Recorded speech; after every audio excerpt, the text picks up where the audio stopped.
Hello everyone, अगर आप मेरी वीडियो देखते हो तो प्लीज चैनल को सब्सक्राइब करना। आज हम लोग पढ़ेंगे स्पर्म और स्पर्मेटोजेनेसिस, मतलब स्पर्म कैसे बनता है और स्पर्म क्या है। तो बेटा हमारी पूरी की पूरी बॉडी, चाहे आपका टकला हो, आपके बाल हो, आपके हड्डी हो, आपका पैर हो, वो सबका सब सेल से बना हुआ है।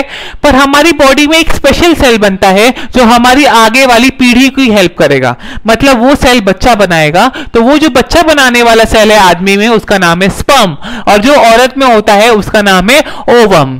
तो बेसिकली हमको आज पढ़ना है स्पर्म। स्पर्म कैसे बनता है। स्पर्म ऐसा दिखता है, पर दिखने से पहले हम देखेंगे कि कैसे बनता है। तो बेसिकली जब एक लड़का अपनी मम्मी के पेट में होता है, तो मैं समझो अपनी मम्मी के पेट में था, तो मेरे आगे यहाँ पे एक होल होता है, आपने गौर किया है, इसको बेली बटन बोलते हैं। इस होल के आगे पीला पीला पार्ट होता है जिसको बोलते हैं योक सैक। क्या बोलते हैं? Yolk sac. इस योक सैक से सेल निकलते हैं और वो सेल लड़के के टेस्टिस में घुस जा रहे हैं। टेस्टिस एक ऐसा बॉल जैसा स्ट्रक्चर होता है लड़कों के पास, जहां वो चड्डी पहनते हैं वहां पे ऐसा उनकी चमड़ी के अंदर ऐसा बॉल जैसा स्ट्रक्चर होता है, टेस्टिस बोलते हैं। उस टेस्टिस के अंदर पाइप होती है और उस पाइप में ये जर्म सेल थे जो आपके योग से आए थे। योग क्या होता है? योग जैसे मुर्गी में आपने देखा पीला पीला पार्ट, वो योग होता है। वैसे आप जब अपनी मम्मी के पेट में होते हो तो आपके आगे भी योग होता है। वो योग मुर्गी का बच्चा नहीं, उसका खाना है। तो उसी तरह आपके आगे भी खाना होता है जब आप छोटे अपनी मम्मी के पेट में होते। उस खाने से सेल निकलते हैं और आपके टेस्टिस में जाते हैं। मतलब वो योग कितना काम का है, वो आपकी आने वाली पीढ़ी की हेल्प करेगा। तो उसमें से सेल निकले जिनको बोलते थे जर्म सेल, वो टेस्टिस में घुस गए। टेस्टिस ऐसा एक स्ट्रक्चर है जिसके अंदर बहुत सारी पाइप होती है। अब इस पाइप को अपन ने काटा और देखेंगे तो पाइप को काटा तो अंदर देखोगे तो बहुत सारी मम्मी वाली सेल्स होती हैं जिनको बोलते हैं नर्स सेल।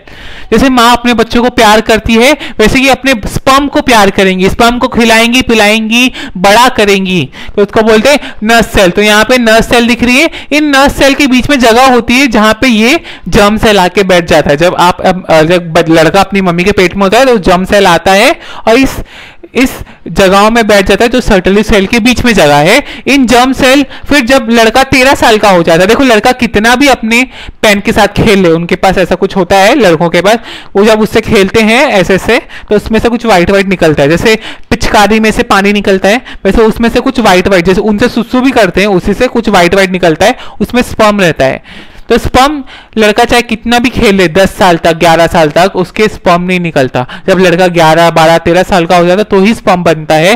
तो उससे पहले स्पर्म नहीं बनता, चाहे वो कितना भी खेले, चाहे कितना भी सेक्स खेले, कोई औरत प्रेग्नेंट नहीं होगी। कि बच्चे कभी होते जब स्पर्म और ओवम मिलते हैं, लड़के स्पर्म बनाते हैं, लड़कियां ओवम बनाती हैं, तो फिर बच्चे होते हैं। तो एक टेस्टिस के अंदर पाइप होती है, पाइप के अंदर सर्टोली सेल होते हैं और सर्टोली सेल के बीच में अपना क्या बोलते हैं प्रीमोर्डियल जर्म सेल आया। वो प्रीमोर्डियल जर्म सेल जब लड़का 11, 12, 13 साल का हो जाता है तो वो प्रीमोर्डियल जर्म सेल क्या बन जाता है? स्पर्मेटोगोनिया। ये स्पर्मेटोगोनिया माइटोसिस करेगा। माइटोसिस मतलब 1 का 2 करेगा। तो इसने माइटोसिस किया और ये जो सेल है इसने माइटोसिस किया और 1 का 2 बना दिया। तो पहले ये 2 बने, फिर 2 बने और लाइक ये 2 हैं, ठीक है। ये इसने माइटोसिस करके इन 2 को बनाया। फिर ये भी जाके 2 बना सकते हैं, पर अभी अपन एग्जाम्पल इसको इग्नोर मार देते। ओके, अब इसको अपन लेके चलते हैं। इसने ये सेल जाके डेवलप होगा और 1 का 2 बनाएगा, 1 का 2 बनाएगा। ओके, और ये सेल जाके स्टेम सेल बन गया। तो अब ये स्टेम सेल इधर ही रहेगा। ओके, ये डेवलप नहीं करेगा। तो ये सेल में से एक सेल स्टेम सेल बनेगा, एक सेल बच्चा बनाने वाला सेल बनेगा। बच्चा वाला सेल जाके माइटोसिस करके 2 बनाएगा। स्टेम सेल भी जाके 2 बनाएगा, पर अपने को लेना देना नहीं है उससे। स्टेम सेल वहीं पे रहेगा, बच्चा नहीं बनेगा, स्पर्म नहीं बनेगा। स्पर्म नहीं बनेगा तो बच्चा कैसे बनेगा? तो ये इसके 2 फेज होते हैं, एक स्टेम सेल बन सकता है और एक बच्चा पैदा करने वाला सेल बनेगा। जो बच्चा पैदा करने वाला सेल है वो माइटोसिस करके 2 सेल बनाया, स्टेम सेल ने भी माइटोसिस करके 2 सेल बनाए।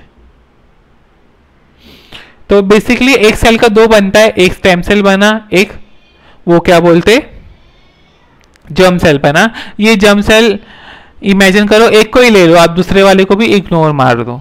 ये स्टेम सेल फिर मल्टीप्लाई करके स्टेम सेल ही बनेगा, पर ये आपने इसको ले लिया, 1 का 2 हुआ, फिर आपने इसको ले लिया, ठीक है। अब दूसरे को इग्नोर मारो, तब ये जो एक का दो बना, अब इसका जो एक, इसको यहाँ पे हम ले आए, ठीक है।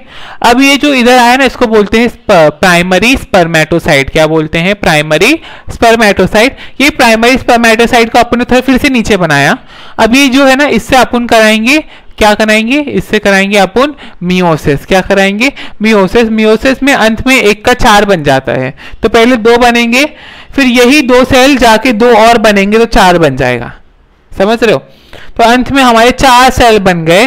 तो ये जो सेल था, जो इसको बोलते थे प्राइमरी स्पर्मेटोसाइट, ये बनाया 2 सेल, फिर इसको बोलते थे सेकेंडरी स्पर्मेटोसाइट, फिर ये 2 सेल ने बनाया 4 सेल, तो इसको बोलते थे स्पर्मेटिड। क्या बोलते थे? स्पर्मेटिड। जब एक का 4 बने तो उसको बोलते हैं मियोसिस, जब एक का 2 बने सेल तो उसको बोलते हैं माइटोसिस। तो एक का 2 बना था, फिर हम लोग एक का 2 बना था, अब इसका अपन ने नीचे लाया, फिर से नीचे लाया, फिर इसका अपन ने मियोसिस कराया, फिर एक का 2 बना, फिर एक का 2 बना, तो टोटल 4 बन गए।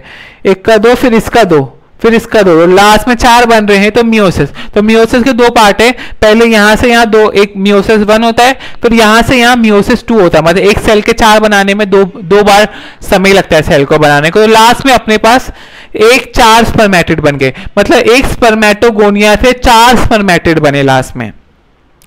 अब स्पर्मेटिड 4 बने, ये स्पर्मेटिड के पास पूंछ नहीं है। देखो स्पर्म कैसे तैरेगा? जब लड़का लड़की सेक्स करते हैं, लड़का पिचकारी मार के छोड़ देता है स्पर्म, पर स्पर्म को बहुत लंबा रास्ता तैर करना है, उसको तैरना पड़ेगा। फिर ओवम बहुत अंदर है, प्रिंसेस बहुत अंदर है, प्रिंस बहुत बाहर आया है, उसको बहुत देर तक तैरना पड़ेगा, तब पहुंच पाएगा उधर तक। तो स्पर्म को टेल की जरूरत है, पूंछ की जरूरत है। तो पूंछ बनाने के लिए एक ये स्पर्मेटिड जो है ना, ये स्पर्मेटिड, ये इसका पूंछ बनेगा। ओके, इसका पूंछ बनेगा। अब देखो ये पूरे प्रोसेस को पूंछ बनाने तक, पूंछ बन जाता तो उसको स्पर्म बोलते हैं, उस जब पूंछ नहीं बना तो उसको बोलते हैं स्पर्मेटिड। तो पूरा प्रोसेस स्पर्मेटोगोनिया से लेके पूंछ बनने तक, स्पर्म बनने तक, उसको बोलते हैं स्पर्मेटोजेनेसिस। स्पर्मेटोजेनेसिस। और स्पर्मेटिड, जहां पूंछ नहीं बनी थी, उस पूंछ, लास्ट वाले प्रोसेस जहां पूंछ नहीं बनी थी, उससे पूंछ बनाने तक, स्पर्म बनाने तक, इसको बोलते हैं स्पर्मियोजेनेसिस। अभी याद कैसे रखने का, कहां पे स्पर्मेटोजेनेसिस, कहां पे स्पर्मियोजेनेसिस है? देखो टकला, टी फॉर टकला, T for spermato, T for togenesis. तो स्पर्मेटोजेनेसिस में टकले लोग भी आते हैं और बाल वाले लोग भी आते हैं। क्यों? स्पर्मेटोजेनेसिस स्पर्मेटोगोनिया से लेके स्पर्म तक पढ़े थे, वो टकले लोग भी आए थे ना। पर स्पर्मियोजेनेसिस में टकले लोग के पास बाल आ जाता है। तो स्पर्मेटोजेनेसिस का पार्ट है स्पर्मियोजेनेसिस। ओके, समझ रहे हो? तो स्पर्मेटोजेनेसिस स्पर्मेटोगोनिया से लेके स्पर्म बनने तक है। स्पर्म के पास टेल होता है, बाल जैसे स्ट्रक्चर, पूंछ जैसा स्ट्रक्चर होता है। जैसे लड़कियों को बोलते हैं पोनी टेल बांध, तो टेल होता है ना, पूंछ बोलते हैं बाल को कभी कभी। तो जब पूरा प्रोसेस को बोलते हैं स्पर्मेटो, टी फॉर टकला, टी फॉर जेनेसिस। और टकले से बाल आने को बोलते हैं स्पर्मियोजेनेसिस। तो spermiogenesis is part of spermatogenesis. Spermatogenesis पूरा पार्ट है, तो उसका अंत वाले पार्ट को बोलते हैं स्पर्मियोजेनेसिस।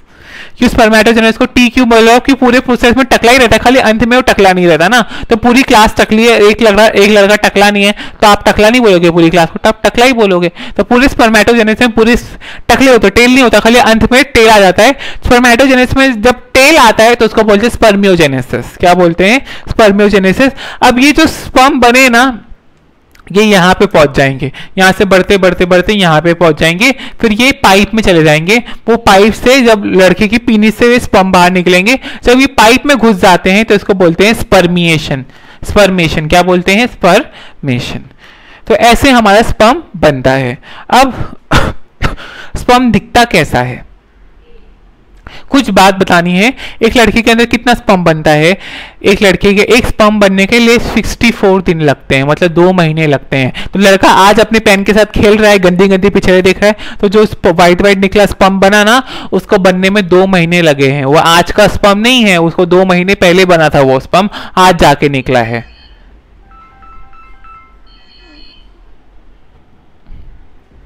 तो एक लड़के के अंदर स्पर्म बनने में इतना टाइम लगता है, 64 दिन लगता है। अब जो लड़का चरसी है, सिगरेट पीता है, जो लड़का दारू पीता है, बेवड़ा है, चरसी है, और जो लड़का ड्रग्स लेता है, जो लड़का स्टेरॉइड लेता है, बॉडी में जिम बनाने को जाता है, उस लड़के का स्पर्म काउंट गिर जाता है। वो लड़का जल्दी बाप नहीं बन पाया। अगर स्पर्म की संख्या कम हो जाए, एक बार जब लड़का हिलाता है मतलब, तो उसके अंदर कितने स्पर्म बनते हैं? उसके अंदर आपको कम से कम 15 लाख से 259 मिलियन स्पर्म मिलते हैं। 1 मिलियन 10 लाख होता है, तो सोचो 15 मिलियन 1 करोड़ 50 लाख और 259 मिलियन, तो सोचो कितना करोड़ हो गया।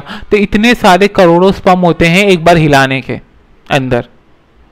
तो सोच रहे हो, तो सोचो इतने सारे स्पर्म, अगर ये स्पर्म काउंट से उसका कम हो गया, 15 मिलियन से कम हो गया। अभी आपकी बुक में तो अलग लिखा है, आपकी बुक में 50 मिलियन से 250 मिलियन लिखा है, पर WHO के हिसाब से 15 मिलियन से 250 मिलियन, अगर 15 मिलियन से कम स्पर्म हुआ तो वो लड़के जल्दी बाप नहीं बन पाएगा, और 259 से ज्यादा स्पर्म हुआ उसके वो वाइट पार्ट के सीमेन में, तो कुछ गड़बड़ है। अब जो इसमें जो स्पर्म होते हैं, 60% स्पर्म हेल्दी होते हैं और 40% मोटाइल होते हैं, मतलब बहुत अच्छे से भाग लेते हैं। 60% एकदम बच्चे पैदाने के लिए रेडी हो जाएंगे और 40% बहुत अच्छा भागते हैं स्पर्म। अब जो स्पर्म है ना, उसको अब जब आप माइक्रोस्कोप में देखोगे तो स्पर्म के भी पार्ट होते हैं। स्पर्म का ऊपर वाले पार्ट को बोलते हैं टकला, हेड। देखो स्पर्म, इमेजिन करो मैं स्पर्म हूं तो मेरे पास ऊपर टकला है, बीच में गर्दन है, नीचे सीना है और नीचे पैर है। तो स्पर्म के पास होता है टकला, गर्दन, बीच के पार्ट को बोलते हैं मिडल पीस, और नीचे पैर की जगह होता है पूंछ। पूंछ कब बना था? स्पर्मेटिड से स्पर्म कब बना था? स्पर्म के पास पूंछ होता है, स्पर्मेटिड के पास पूंछ नहीं होता। तो पूंछ जो बना था उसको बोलते थे स्पर्मोजेनेसिस ना, स्पर्मेटोजेनेसिस। स्पर्मेटोटोफ टकला, तो स्पर्मेटोजेनेसिस में पूंछ, स्पर्मेटोजेनेसिस का आखिरी पार्ट में पूंछ बनाता है जिसको बोलते हैं स्पर्मियोजेनेसिस। तो स्पर्मियोजेनेसिस की वजह से टेल बना था। तो स्पर्म के अंदर टकला होता है, गर्दन होती है, मिडल पीस होता है और पूंछ होता है। अब टकले के अंदर एक स्ट्रक्चर होता है जिसको बोलते हैं न्यूक्लियस। क्या बोलते हैं? न्यूक्लियस। आप हरे हरे में देख रहे हो ये न्यूक्लियस, इस न्यूक्लियस के अंदर डीएनए होता है। अगर देखो मेरा रंग मिडल है, एशियन हूं मैं, तो मेरा रंग मिडल है, मेरे बाल काले हैं, तो मेरे बच्चे के भी बाल काले रहेंगे। क्यों काले रहेंगे? क्यों? मेरे स्पर्म के न्यूक्लियस के अंदर मेरा डीएनए है और वो अपने बच्चे को मैं दूंगा। तो ये डीएनए रहते हैं। ओके, डीएनए लाइक इधर रहते हैं। अब इसके जो डीएनए किधर रहता है? न्यूक्लियस में। न्यूक्लियस एक महल की तरह जिसके अंदर डीएनए रहते हैं। अब न्यूक्लियस से कुछ कार्टिलेज स्ट्रक्चर निकलते हैं जिनको बोलते हैं एंडोप्लाज्मिक रेटिकुलम। कभी कभी कार्टिलेज स्ट्रक्चर टूट जाते हैं जिनको बोलते हैं गोल्गी कॉम्प्लेक्स। ये गोल्गी कॉम्प्लेक्स बहुत दुनिया भर के केमिकल बनाते हैं, और यहाँ पे ये गोल्गी कॉम्प्लेक्स एक केमिकल बनाते हैं जिनको बोलते हैं, बहुत खतरनाक केमिकल बनाते हैं जिसको बोलते हैं हाइलोनिडेरेस एसिड होता है, और ये स्ट्रक्चर जाके बड़ा सा स्ट्रक्चर बन जाता है जिसको बोलते हैं एक्रोसोम। तो स्पर्म के अंदर न्यूक्लियस होता है, न्यूक्लियस से कुछ कार्टिलेज स्ट्रक्चर निकलते हैं, महल से कार्टिलेज स्ट्रक्चर निकलते हैं जिनको बोलते हैं एंडोप्लाज्मिक रेटिकुलम। वो कांटा टूट जाता है और बन जाता है गोल्गी। गोल्गी के अंदर बहुत खतरनाक केमिकल होते हैं और गोल्गी बड़े हो जाते हैं जिनको बोलते हैं एक्रोसोम। अब ये केमिकल क्या करेंगे? ये केमिकल प्रिंसेस मतलब ओवम तक पहुंचने में हेल्प करेंगे, फीमेल गैमेट तक पहुंचने तक हेल्प करेंगे। मतलब तो जो स्पर्म होता है ना, इसमें जो केमिकल बना ना, फीमेल का जो ओवम है ना, वो प्रिंसेस है ना, उसके आजू बाजू बहुत सारे नौकर वाले सेल्स है जिनको बोलते हैं कोरोना रेडिएटा। वो स्पर्म को अंदर आने नहीं देंगे। तो स्पर्म को अंदर आने के लिए उनको एसिड फेंक के मारना पड़ेगा, और वो एसिड फेंकने के लिए काम करता है एक्रोसोम। क्या काम करता है? एक्रोसोम। और एक्रोसोम एक गोल्जी बॉडी है, एक गोल्जी बॉडी है। अब इसके पास 2 सेंट्रियोल होते हैं। सेंट्रियोल मतलब छोटी छोटी पाइप के बने हुए हैं। तो एक सेंट्रियोल ऊपर रहता है, दूसरा सेंट्रियोल नीचे रहता है। ये डिस्टल सेंट्रियोल बोलते हैं। इससे छोटी छोटी पाइप निकलती रहती है और ये पाइप पूंछ तक जाती हैं, पूरी पूंछ के अंत तक जाती हैं डिस्टल सेंट्रियोल से। सेंट्रियोल एक लाइक स्पाइडरमैन की तरह है। जैसे स्पाइडरमैन ऐसे फेंक के मारता है तो जाले निकलते हैं, वैसे सेंट्रियोल फेंक के मारता है तो पाइप निकलती हैं, और ये पाइप स्पर्म के पूंछ में जाती हैं, और ये पाइप की वजह से स्पर्म के अंदर जो टेल है उसके अंदर ये पाइप लगी हुई है सेंट्रियोल्स की, वो जो हेल्प करती है स्पर्म को मूव करने में। तो पहले साइंटिस्ट लोग को लगता था स्पर्म ऐसे मूव करता है, ऐसे। फिर बाद में मालूम पड़ा कि स्पर्म पूरा 3D एंगल घूमता है, उसकी पूंछ ऐसे ऐसे मूव करके पूरी 3D एंगल घूमती है। स्पर्म की। तो ये कौन कर रहा है कि डिस्टल सेंट्रोल से छोटी छोटी पाइप निकलती हैं और ये टेल में जाती हैं, जो स्पर्म को ऐसे ऐसे हेल्प करती है, तैरने में हेल्प करती है, जैसे मरमेड हेल्प करती है ना, पर ये स्पर्म गोल गोल घूम के साइंटिस्ट लोग को सालों तक लगा था कि स्पर्म ऐसे ऐसे तैरता है, फिर बाद में मालूम पड़ा कि स्पर्म ऐसे ऐसे तैरता है, गोल गोल घूम घूम के तैरता है। तो ये कौन हेल्प करता है कि टेल हेल्प करता है। साइंटिस्ट लोग को एड़ा बनाया स्पर्म ने थे सालों तक, उसको लगा उन साइंटिस्ट लोग को लगा वो ऐसे ऐसे तैरता है, पर स्पर्म पूरा 3D एंगल घूम के तैरता है, ऐसे ऐसे, समझ रहे हो। तो टेल हेल्प करता है। टेल कहां से बना, डिस्टल टिब्यूल। कुछ फाइबर यहाँ पे रह जाते हैं और उनके आजू बाजू माइक्रोकॉन्ड्रिया आ जाता है। क्या आ जाता है, माइक्रोकॉन्ड्रिया। तो समझो ये फाइबर रह गए थे और इसके आजू बाजू आके माइक्रोकॉन्ड्रिया लग जाता है। माइक्रोकॉन्ड्रिया स्पर्म को ताकत देता है कि वो तैर सके। स्पर्म को बहुत लंबा सफर तैर करना है, वो तैर करने के लिए उसे तैरना पड़ेगा।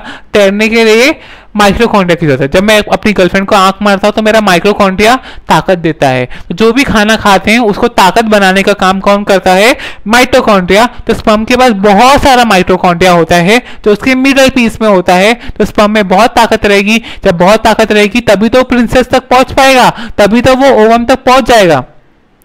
अब मैं आपको बोलूं, आप बहुत लकी हो। देखो ना, एक बार जब लड़का खेलता है, हरकतें करता है, तो इतना सारा स्पर्म बन रहा है। तो लड़के ने अपनी जिंदगी में कितने सारे स्पर्म बनाने हैं। जब तक उसको मरना है तब तक लड़के स्पर्म बनाते रहते हैं। पर बच्चे कितने बनते हैं, 4 लड़के, ज्यादा से ज्यादा मैं सुना 10 बच्चे होंगे किसी के। पर इंडिया में अभी तो एक ही बच्चे होते, 2 ही बच्चे होते हैं लोगों के, ज्यादा करते नहीं है। तो सोचो कितने सारे स्पर्म एक लड़के ने अपनी जिंदगी में बनाए। पर आप वो स्पर्म से आए हो, मैं भी हूं। मैं अपनी मम्मी पापा का वो निशानी हूं जो वो स्पर्म से हूं। इतने सारे स्पर्म में से छोड़ के मैं वो स्पर्म से आया हूं। जैसे आप मेरा लेक्चर देख रहे हो, आप सोचो आपने कितने सारे स्पर्म थे, पर वो स्पर्म जीते नहीं, आप जीते हो। मतलब बहुत सारे स्पर्म बनते हैं, तो रेस होती है स्पर्म के अंदर ओवम तक पहुंचने के लिए।